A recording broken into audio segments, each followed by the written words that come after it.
Again, Snoop Dogg is in the spotlight. It is alleged that he has been arrested for the murder of Tupac Shakur. Those that don't know who Snoop Dogg is, here is a short rundown. Snoop Dogg, aka Calvin Broadus Jr., is the music mogul of Death Row Records.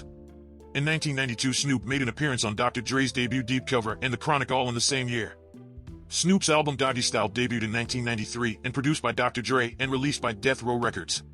In 1994, Death Row released a soundtrack by Snoop Dogg for the short film Murder Was the Case. The second album was Dogfather.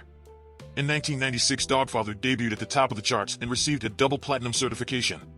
In 1998, he left Death Row to go to Master P's No Limit Records. Then later in 2022, Snoop had acquired the rights to the label of Death Row with the intentions to breathe new life into its legacy. It was said that there was a time that Snoop, Tupac, and Suge were good friends. When you see one, you see the other. But, because Snoop had in his mind that he wanted to be peaceful with everybody, Tupac took it as if Snoop was being disrespectful for being friendly with people that Tupac didn't like.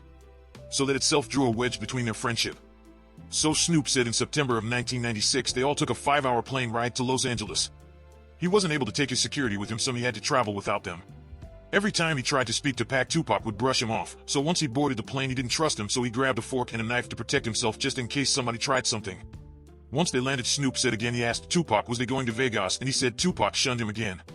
Snoop said he got in his Rolls Royce, Tupac got in his Rolls Royce, and Suge got in his Rolls Royce, and they left, and he went home and they went to Las Vegas. That was the last time he saw Tupac alive.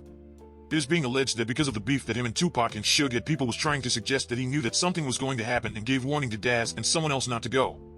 Suge alleges that these things were told to him, so he took it on himself to tell everybody how he feel.